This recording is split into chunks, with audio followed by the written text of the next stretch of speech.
How we doing, everybody? Hello.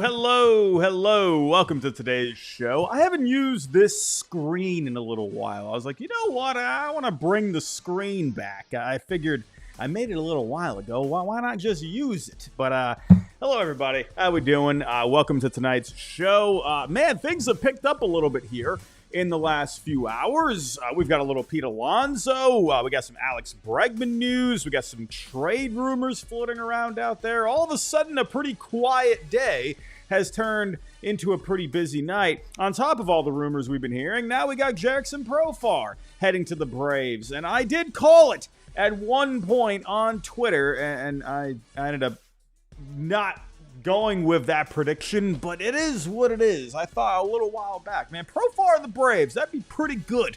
I would like that, and ended up happening. So we'll dive into that. Like I said, we're going to dive into all the rumors tonight. We got a lot to talk about here. It's been quiet as of late. It's been cold. Man, if you are not aware, I'm in Florida. It is chilly here, man.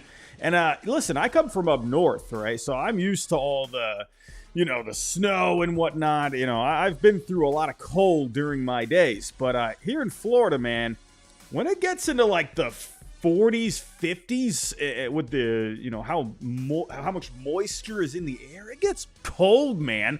It's pretty chilly. But yeah, and that's just how it's felt lately in the rumor mill and when it comes to any news out there. So it feels nice that it's starting to heat up a little bit. But everybody, thank you for joining me here tonight. One thing I do want to go over before we really dive into everything, man, I had an awesome opportunity come up, and let me just dive into it here. Let me dive in and taking a look here. Today, we announced that I will be joining the Foul Territory Network, not this main channel, but my secondary channel where I talk about the Red Sox. If you don't know, I had a channel called Fenway Faithful, and we were just talking all things Red Sox over there. And myself and the wonderful people over at Foul Territory, we've been in talks for a little bit now. This goes back probably a few months, and we got something done. And happy to announce that Fenway Faithful will be now called Monster Territory, a part of the Foul Territory Network. Extremely honored for it, man. I've wanted to cover the Red Sox ever since I was a little kid. Go back to my high school days. I'm in my room and I'm typing up, opinion articles for whatever is on my mind about the Red Sox. On Bleacher Report at the time, nowadays you see a lot of it's, like video kind of stuff, streaming kind of stuff. But Bleacher Report back in the day was really just one big blog, and you could go type up whatever the heck you wanted. And, and that was always something I wanted to do. And I've always wanted to cover the Red Sox, which is why, I started a secondary channel in the first. Well, this, funny enough, this channel, if you go back, it's in the very beginning, go back to late 2019. This channel, when I first created it, was meant to talk about the Red Sox. And then I realized over a little bit of time that, it was better to talk about all things Major League Baseball. And that's the direction I ended up going in. But, I did want to talk about the Red Sox in the very beginning of this channel. And now I'm very happy to say that I have that opportunity to join an amazing group of people. With all the guys that they have there, it's fun, and it's going to be fun. I'm very excited for it. This coming year on Monster Territory, we're going to be doing post-game shows, just like Pinstripe Territory does with the Yankees, just like Wardy NYM does with the Mets. He goes live after every single game. I'll be doing the same thing for the Red Sox. I'll be giving all my, all the news, opinions, whatever else it may be. So very honored. And in case you missed that, just wanted to let you all know. It's a huge honor. Very excited for it. So go subscribe over to that channel if you have not already. Now, enough of me rambling about all of this. Let's get to why you're here in the first place. What's going on with Pete Alonso, man? What is going on here? I mean, listen, I haven't seen okay, we probably have seen good examples of it, but there's been a lot of back and forth here when it comes to the Blue Jays, Pete Alonso, the Mets. For a while, we've been thinking here, the Mets, right? They're eventually going to get Alonso back. It's going to happen, right? It's a match made in heaven. He's a homegrown talent there. They still need that, big bat in the middle of the order. Made a lot of sense for Pete Alonso to just go back to the Mets, but like I will keep beating this. I will keep bringing this up. In the beginning of the offseason, I thought, listen, David Stearns, I'm not sure how far he's going to be willing to go for Pete Alonso. And, so far it is playing out that way. We've seen so many developments with Alonso and the Mets this offseason where, he had some kind of an offer from the Mets, and then Pete Alonso said, how about a 3-year deal? Give me an opt-out. Let's do that. And the Mets said, no, we want to do a 3-year deal straight, no opt-out, whatever it may be. We don't want that. So there's been this back and forth with the Mets. And all of a sudden, we got a word a few days ago from Ken Rosenthal that the Blue Jays had emerged as an option for Pete Alonso. And even though they went out and got Anthony Santander, they still seem to be very heavily in the mix here.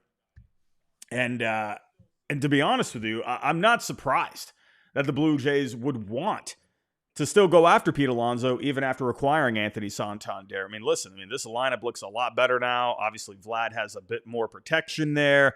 But, man, if you add Alonso to the middle of this, that is a lot of beef in the middle of the order. I still think they need to figure out, what do you do with George Springer at the top of the lineup? Does he continue to lead off there? I don't know. But either way, I still think the Blue Jays, this lineup would be something else if you got all this power in the middle of it. Now, getting back to, what's going on here as of late. So we've had a couple of conflicting reports here. Now, Andy Martino a little earlier today said that the two sides between the Blue Jays and Pete Alonso were advancing. Tim Healy also had a similar report here.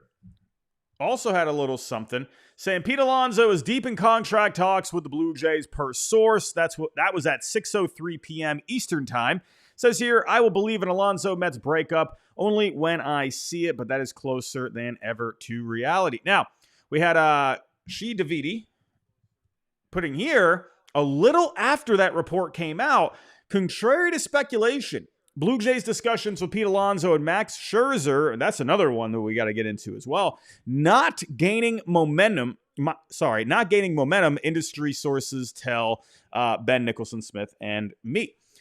That's just, it's like, what the heck is going on here? Now, when I saw this report, I'm thinking to myself, okay, so was the other report about momentum building between the sides? Is that a leverage kind of a thing? Is there something going on there where they're trying to get the Mets to do something there? What's going on, right? Because to me, it's like, I don't know. That, Boris. This is how Boris likes to play things. He likes to drag things out as much as possible. Maybe he's trying to get the Mets to do something to try and get the Blue Jays to offer up a little bit more money. We saw the same thing with Santander, where we saw the reports, go back a little while ago that it looked like something was going to happen with the Blue Jays and Santander. And then all of a sudden everything went quiet and you just didn't hear anything for a while. And then you eventually got a deal. Is the same thing going to happen here? It feels like a leverage thing. It feels like something is cooking when it comes to, who can give the most money, really. Who is Boris simply just trying to get an extra buck? That's what I think is going on here personally.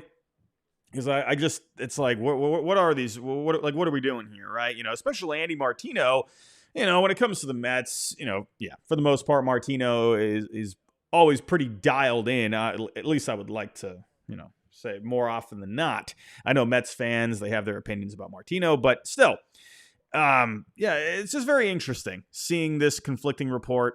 I do think it is leverage at the end of the day. If you were to ask me whether or not, I think Alonso is going to end up here, I just feel like lately over the last week or so, there's been so much noise with the Blue Jays here. seems like they're really trying to push. And, I mean, listen, they need to do everything they can to try and convince Vlad to stay around. They're doing everything possible here. It doesn't, even without these couple of moves, right? Santander, perhaps Alonso as well, it sounds like Vlad has always been open to staying, but, maybe adding a couple of these guys, might entice him just a little bit more. We'll see. I know that's a completely different subject, but, I think the whole thing is interesting. Now, also, you could look at it from another point of view. Could the Blue Jays be pushing hard here for Santander and Alonso because maybe they feel like, oh, I don't know, Vlad is not really liking what we're putting down on the table, so maybe they're trying to build up as much insurance as possible. I don't know. Either way, give credit to the Blue Jays. I'm glad they're not just sitting on their hands even after adding Santander. I'm glad they're still going out there, keeping their finger, on the pulse out there and, keeping their foot on the gas, trying to just improve this team because they, even after adding Hoffman as well as Santander, I still feel like they need to add more here. It was not a good season this past year. Yes, they are hoping for more from Bo Bichette, guys like George Springer as well. We'll see. But I think, if you were to ask me, Alonso, Blue Jays, I was told a little while ago there was something cooking with the Blue Jays and Alonso. Then they ended up getting Santander, and for me, the people that I speak to, the little birdies, they've gone a little cold on that. But I don't know. Like this one tweet said here, I'll believe the Alonso Mets breakup only when I see it. I'm kind of in the same boat. Because, I just wonder, will the Mets end up coming through in the end? Will they get something done? But the Blue Jays are being pretty aggressive here. So I'm excited to see how this turns out. So seeing a lot of you here in the chat. What's going on, everybody? How we doing? 400 people here in the chat. Thanks for stopping by. What do we got here? Drew Blackwell, the ultimate leverage team. I mean, that's another thing. The Blue Jays, now that they finally got the monkey off their back, Hoffman, that was a good signing, but then you had the medicals come up, so you're thinking, who knows what ends up happening with that. So I'm glad they went out there and they got another big move done in Santander. But, for the Blue Jays, yeah, I think they definitely want to get this done because, you hate to be the team that's looked at as leverage, right? Fibs, we're talking about Vientos first, Beatty, third base. Yeah, I mean, that's pretty much the way it's going to go if Alonso ends up going, I think. It'll be interesting if Alonso does go back, what happens with Beatty at that point. I don't know, but I think that's the more likely scenario there. Yeah, Tig, they need some speed. It would be all power hitters. Yeah. Varsho will be back eventually. So, they're going to have that aspect too. But, you got to think, if you had Vlad, Santander, and Alonso in the middle of that order, goodness gracious. Look at all the home runs you would have there. That is just ridiculous. What did Vlad have this past year? What was it, like 35? Let me go take a look-see here. Or he's at 30. So Alonso, he had, 34? I mean, that's over, 100 freaking home runs between the three. I mean, you're getting pretty redonkulous at that point, right? 3 big power hitters like that, back to back to back. Oof. That'd be pretty nice. So we'll keep our eyes on this, but Blue Jays, Alonso, feels more likely than ever. We'll see. Now, when it comes to Max Scherzer, we talked about this the other day. Like, when I first saw the report of Scherzer, I thought, will he want to go there? I think if Alonso does end up going to Toronto, I mean, that should only entice Scherzer, that much more, I think Scherzer, if he is willing to go there, I think that'd be a good pickup, man. Getting a veteran leader like that. I mean, they do got the veteran leadership already, but, just adding even more, a guy that, he wants to compete for a championship. I'd give him a little more juice on that team, I think. You never know what's going to happen with him with the injuries moving forward, but, I mean, there's even been some talks about whether or not he would possibly be a closer. I don't know. I feel like if he went to Toronto, I believe John Morosi talked about him as being a closer, but saying it's been mentioned out there, but it's probably more likely than not. But if you go with Scherzer here, I would imagine Yariel Rodriguez would probably get bumped to the bullpen, or Bowden Francis. But, Bowden Francis looked pretty solid last year. So, I don't know. I think Scherzer would be a starter in Toronto. But again, that one mention from Morosi about being a closer, I find that idea so intriguing, right? If you could try and get one full healthy season out of Scherzer at this point in his career, I don't know. Maybe that would be a possibility. We'll see. But hey, the Blue Jays, they're trying to cook here, ladies and gentlemen. They are trying to cook. Now, let's get to a little Alex Bregman, shall we? Little Alex Bregman. What's going on with Alex Bregman? Well, it doesn't look like my Red Sox are doing all that much, according to the reports. But Alex Bregman, when the Astros, when they traded Kyle Tucker and they got Isaac Paredes, right? And you got back Cam Smith as well. You're probably thinking, oh man, that's done. It's over. You can tie up that bow and you can just forget about it, right? Paredes at third, and then you brought in, obviously after Christian Walker signing to play first base, you're thinking there's no way Bregman comes back. Well, we got a couple reports on Bregman today, and first off, we had to hear from Chandler Rome. Astros re-engage in talks with longtime third baseman Alex Bregman. Now, in case you forgot, the Astros did have an offer on the table for Bregman. 6 years, $156. But then you're thinking, all right, well, that was before they brought in Paredes. That was before Christian Walker. So, maybe that's not, on the table anymore. Well, according to the reports, right, they have never taken it off the table. And it's still there. So you might be thinking, well, how would that work, right? You already got the corners covered. Well, in this article here from Chandler Rome, he brought up the possibility that if Bregman were to go back to the Astros, you could have Paredes, who has played a little second base in the past, move over to second. And then Jose Altuve could go out to left. I mean, that just sounds bonkers. I mean, Altuve, when you think about it, he's almost 35, right? The range has been decreasing a little bit. And, you think to yourself, oh, that sounds weird when you first hear it, but maybe, there's not really a whole lot of room out there in left field. Maybe that ends up being something that's possible. I mean, listen, if he's willing to move out there, and he was the one, go back to the end of the season when the Astros got knocked out of the postseason, he was the one that was saying, listen, we got to bring Bregman back, man. He's a huge part of this organization. So, and then you start hearing the talks of, maybe there could be something done. Dana Brown sounded pretty confident that they were going to bring him back. And then all of a sudden, it didn't happen. So, and then that was that, it just seemed. But now, it looks like I'm starting to wonder here, the longer Bregman stays on this market, I mean, and if there is that possibility of, Altuve moving out to left field, then, I mean, I'm starting to wonder if this could actually end up happening here, right? And this is from Ari Alexander. Source, Alex Bregman and the Astros are both interested in a reunion.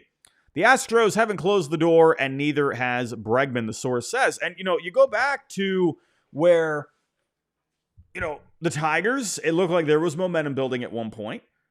And you had the Red Sox, who have been just long rumored as a landing spot. And it looks like as of late, there might have been possibly a little bit of momentum building from the Red Sox point of view. You had Carlos Baerga go on his show saying he had heard that the Red Sox have put an offer down. But then you got Jared Carrabis. Again, Carrabis likes to keep things pretty close to the vest. And he's out there, saying, the Red Sox, they really need to step up their offer there. But again, getting back to the point where the longer this guy is out in the market, I mean, something has to give. Something has to budge. Obviously, the Tigers offer, it's not good enough for him because he would already be a Detroit Tiger. Obviously, the Red Sox offer is not good, even though, Cora's, talked about him highly and, all that. Obviously, the Red Sox offer is not good. I don't know, man. Hey, I'll love my Red Sox forever, but at the end of the day, I'm just thinking, like, what are we doing? I mean, come on. I get it. They want to be disciplined. They want to go out there and, make sure they're not getting themselves into any bad contracts, whatever. But goodness gracious, man. Like, what are we doing here? So, I don't know. The Red Sox, obviously, they don't really seem to want to go the extra mile here. So, and then we've seen the Cubs get involved, possibly talking about a short-term deal.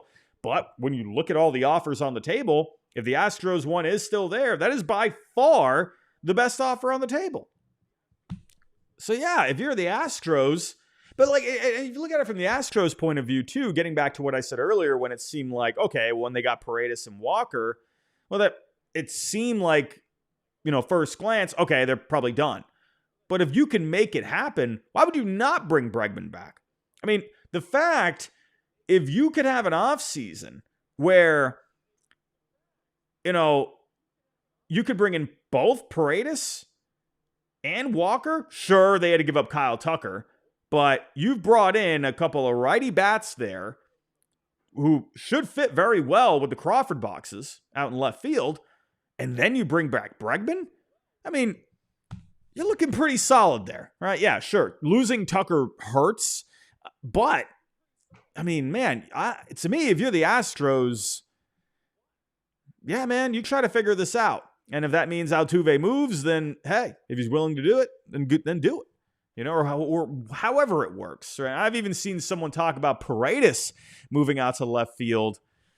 I mean, I don't know. He's never played out there. Neither has Altuve. So I wonder how they do it. But if you can make it work, you make it work. And for Bregman, if you want to go get the best deal possible, yeah, you would take the Astros deal. Right? If no one else is offering you anything even close, I mean, to me, if you're Bregman, the only thing you should do is either take a very high AAV with an opt-out, or you take the Astros deal. I mean, it's like if a team goes out and says, okay, we'll give you, 4 years, 5 years, no opt-outs, yeah, like, why would he do that? Because he already has a 6-year offer from the Astros. Now, you can get back to the fact when it comes to the money, well, maybe, he was looking for a bit more money on that deal. And we did have this all's well. Cubs and the Astros possibly talking about a Ryan Presley move. Bob Nightingale put out there today, the Cubs are on the verge of acquiring right-hander Ryan Presley from the Astros. And then Chandler Rome, he put out there, Presley has not agreed to waive his no-trade clause. So I'm wondering, this late noise we're getting on Bregman, and then we had this a couple hours ago. Maybe there was something going on here in the last day where maybe the Astros felt like they could get him back. And with Ryan Presley, he's got one more year left on his deal, right around $14 million. So maybe they feel like, okay, we can get rid of that salary. We can put it towards the Bregman offer, kind of bump that up a little bit, sweeten the pot a little bit. But then all of a sudden, right, I mean, this ended up not happening, right? Not agreeing to waive his no-trade clause. So, I don't know. It seems like Houston is trying to make a late push here. Let's see if they get it done. Because realistically, again, if they are still in the sweepstakes, that was the only thing prior where I wasn't even thinking about them because it seemed like they weren't even in the sweepstakes anymore. But if they still are, they clearly have the best shot, right? They have the best offer in terms of, years and the total dollars. And obviously, they're the hometown favorite. So it makes all the sense for him to go back there, especially if no other team is going to push the envelope. The Tigers don't really seem intent on going crazy. And, he's not even a great fit at the ballpark anyway. I mean, it'd be a nice fit there, in terms of, veteran leadership, But, really, do the Tigers want to get themselves involved, in a 6-year deal where he's at a ballpark where it doesn't favor him very much? The Red Sox, I think you could make the argument. But then again, you look at it from the Red Sox point of view too, and I keep seeing people say this all the time when it comes to adding Bregman, how it's going to block guys, right? Christian Campbell, Vaughn Grissom can be in that conversation too. To me, it's like, you figure that out when their time comes, right? Christian Campbell can end up being a big star for the Red Sox. But, I think he needs to earn his spot first. I'm not saying he can't, but to me, it's like you add Bregman and then you figure that out when that time comes. So, and you move accordingly. So I don't know, man. I'm not with the Red Sox. I think it makes a lot of sense for them to go out there, get a deal done, especially because he fits their ballpark well. I remember go back, a couple of months ago, there was a report right around the winter meetings time that the front office was divided on him. Jared Carrabis also said on Section 10 that there were more people than I'm paraphrasing, he had heard more people say that they're in support of bringing in Bregman. So who knows? Maybe, we're getting some late noise here and we're getting some life on these talks. And then all of a sudden, right, Chandler Rome, putting out there today that, Presley not waiving his no trade clause, and all of a sudden the Cubs deal seemed to just go completely cold. I don't know, maybe there was a bit of a snag there.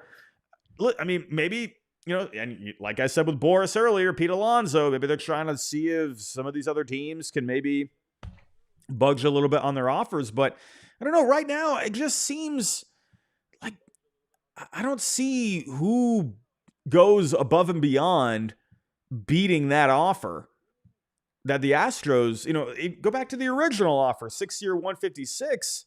Let's say they take that $14 million from Presley, they end up doing a 6-year, 170. I mean, I don't know. I don't see really any team going further than that. I mean, the Red Sox, definitely, I don't see them doing that at all. And the Tigers, they would have already done it if they felt like they had a chance. So I don't know. That's kind of where I'm at. At this point, if you were to ask me, Robbie, where's Bregman going to go? I mean, I feel like he probably just goes back to the Astros at this point. Because he's not going to the other teams. And are they going to budge? I don't know. You'd have to have something else happen here. We'll just wait and see. We did have a signing today, though. Jurickson Profar heading to the Braves. Listen, everyone, I put this out there a little while ago. And I can actually go over here and we can go. I posted this. I went back in time a little bit. I believe MLB Trade Rumors had put this out there that the Braves were looking for a left-handed bat. And I responded to it saying, Jurickson Profar, you are an Atlanta Brave. And then this guy, Brian James, said, isn't he a Boris client? That's a no, LOL. And then I was like, crap. Usually the Braves, they don't like to deal with Scott Boris. So I was like, okay, Jurickson Profar, you are not an Atlanta Brave. Brian, I love you, my friend, but I should not have listened to you. I should have listened to my gut from the very beginning because I loved the idea of Profar on the Braves. That ended up freaking happening, just like I said. But in the end, a 3-year deal, $42 million, pretty much right around the AAV I thought he was going to end up getting. I thought it was going to be anywhere from 20 to 22 million. I like this move for the Braves, man. I like it. To me, I felt like they needed a consistent option out there in left field. I think it's a great move. Ronald Acuna Jr., he's going to come back here eventually. Jared Kelenic, he'll end up being the fourth outfielder unless maybe they move him in a trade or something. But I think this is a great move, man. Gives them a solid switch hitter in the middle of the lineup. I think it makes a lot of sense, right? I mean, this is a really good lineup, man. I mean, you're going to have Ron Acuna Jr., you'll have Michael Harris, Profar, Riley, Olson, Ozuna. I mean, come on. I mean, is Marcell Ozuna going to be batting 6? I mean, is Albies going to be batting 7th for crying out loud? Acuna, Harris, Profar, Riley, Olson. Yeah, Marcell Ozuna, he's going to be batting 6. Like, what are we doing? I mean, goodness, can this Braves team please stay healthy? Please. I mean, I need to see this lineup produce. That's awesome. I think it's a great move. Now, people are going to point to Profar and like, oh, he was, 1 year wonder, right? He had a career year at age 31 years old. I think, man, here's the thing with Profar. Now, will he have the same year that he just had? I don't know. We'll see. He definitely figured something out this past year, because hadn't really had anything close to this kind of success in his career up to this point. A very good season. Hit 280, a 380 on base, a 459 of the slugging, a 139 WRC plus, 24 homers. To me, when it comes to Profar, even if he doesn't end up having this, taking a look at the projections, what are his projections for this coming year? Right around a 2-win player, which is on average what he's been over the last few years. If you're taking an average of the last 3, I could see numbers like these, but the one number I want to point out with him is the on-base percentage. In his career, he's had a 331 on base, and they're projecting right around a 350. I think that's fair with him, and I think that's a really solid bat to add near the top of the lineup. Very good, man, wherever they end up batting him. To me, he's always a tough at-bat. A guy that seems to be, well-liked in the clubhouse. I think it's a good addition. I really like it. I think it's a great move. The Braves, listen, all they need to do is stay healthy. That's all they need to do. Can they add something else to the pitching staff? I think they could. Could you go after one of these guys out there? Even if it's like just a veteran kind of a guy, like Lance Lynn or something like that. Or could they maybe splurge a little bit for Nick Pivetta? I don't know if they give up the comp pick.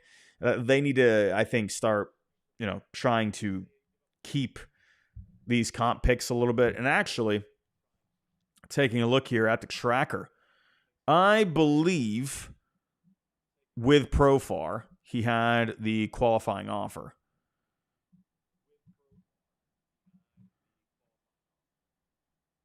Where is Profar? No, he did not have the qualifying offer. Okay, so that makes sense. Okay, so I'm thinking, with the Braves, well, that pretty much, I think, points to they're not going to be giving up any qualifying offer or any comp picks to this point. So that's also great for the Braves. I didn't realize. I thought I don't know why. I thought San Diego offered him one. I don't know who I'm thinking of. But, hey, good move all the way around. But I don't see them going after Nick Pivetta because he does have that qualifying offer attached.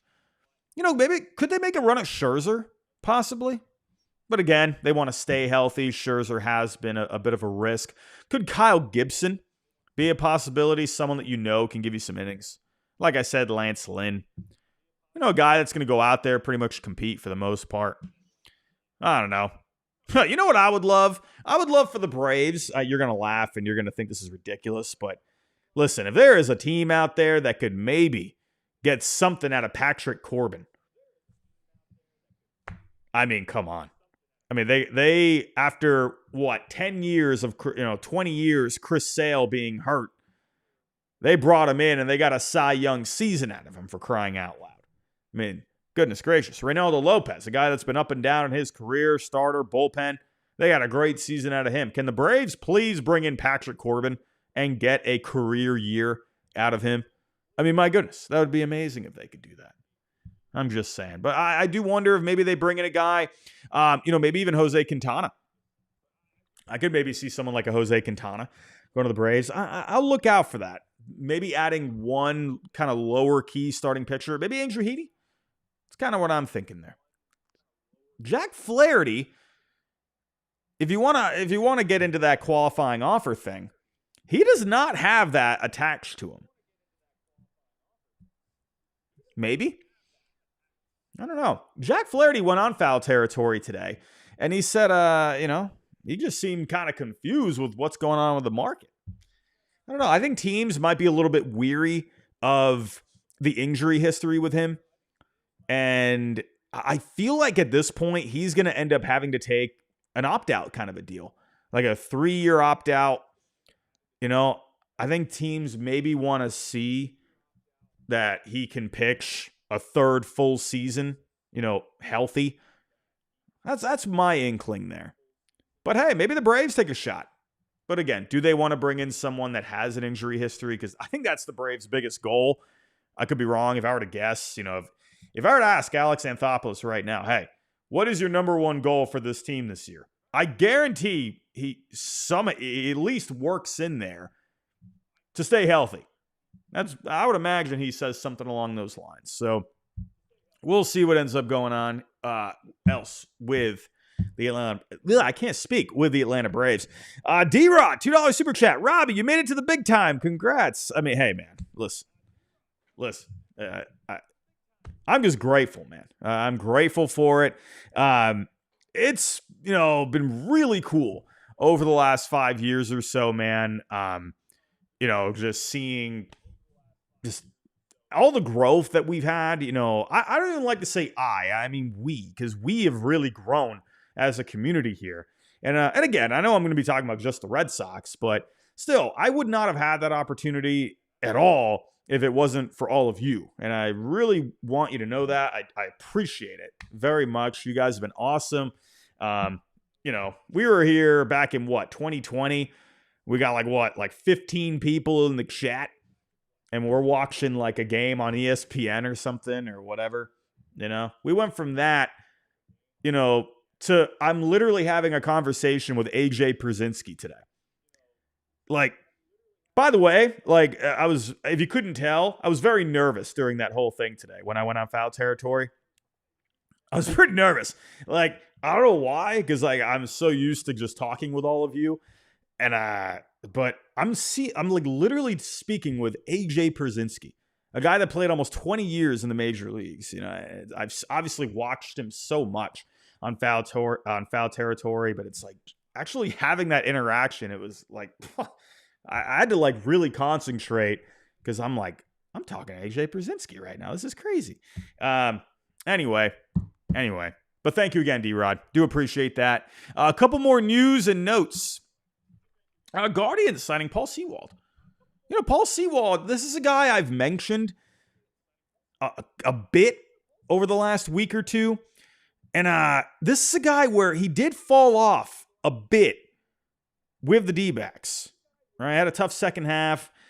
But listen, this guy has a good track record. And hey, man, the Guardians, with how well they've done with their relievers here, I think this is a very nice pickup for them. Very nice pickup. It's a 1-year deal, mutual option for 2026. He's reportedly guaranteed $7 million. And it will be paid out in the form of a $1 million signing bonus, a $5 million salary, and a $1 million buyout on the $10 million mutual option. Usually the mutual options don't happen. I don't know. Who knows? Maybe it could happen here. But I like this addition here for the Guardians. I mean, listen, if they can get him back to what he was doing not too long ago, that bullpen just got even better. Speaking of the bullpen, we just talked about the Cubs a little bit ago with Ryan Presley. But now they're starting to open up conversations with David Robertson, according to Bruce Levine. Ageless David Robertson has talked to the Cubs about returning as a back-end bullpen man. Robertson is one of the few players who does not use an agent. Love that. I love when guys just don't have an agent. They just go out there and they do it themselves. But yeah, David Robertson, man, he just stands the test of time. He just keeps getting it done every single year. And I would love for my Red Sox to go make a play for him. Sorry to bring out Giraffe Nick Robbie. But, hey, for the Cubs, I've been saying it. I feel like they need one more guy in that bullpen. Love what they got at the back end there, but I think a veteran presence at the back end there with Porter Hodge, a very good year this past year, but moving forward, he's young. Team is going to have more scouting on him for next year. I think it would make a lot of sense to have a good, reliable veteran option at the back end of that bullpen. Robertson makes a ton of sense. He's been with Chicago before. I liked the idea of Presley until that whole thing just went cold turkey. But, hey, let's see. But the Cubs, what we do know is that they are looking for a veteran reliever at the back end of the bullpen. Mark Andrew, Eric Kratz getting no love. Yes, Eric Kratz, of course. Right? Sorry, I had to stop myself because I was just going to keep talking. But no, Eric Kratz, man. Honestly, I love how many different teams that guy played with. He's one of those, in my opinion, unsung heroes, right? Really cool dude. I enjoy listening to him a lot. It's going to be cool, man, getting to know all those guys over on foul territory. I'm excited for it. But anyway, moving on. We also had this one today. Red Sox legend Christian Vazquez. Twins and the Padres have had talks. Now, it is to be mentioned here that they're, according to the reports, nothing is imminent. Talks have slowed recently, but there have been conversations there.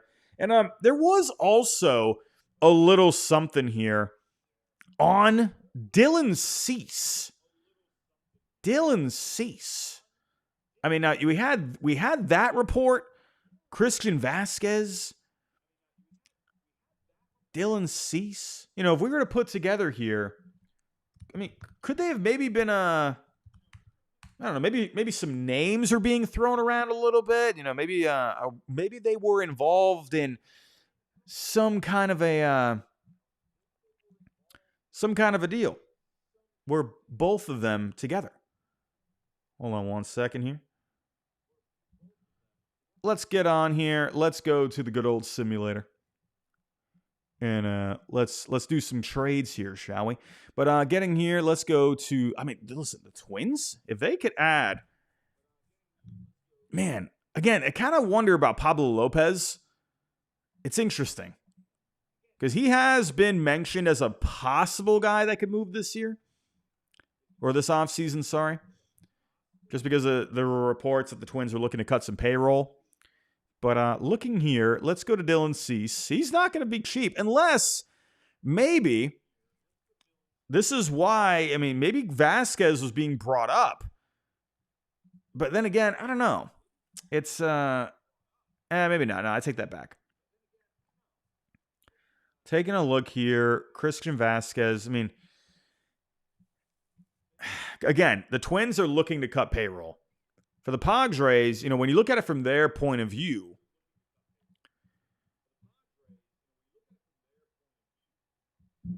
right now, you got Luis Campusano, but he has not been able to figure it out.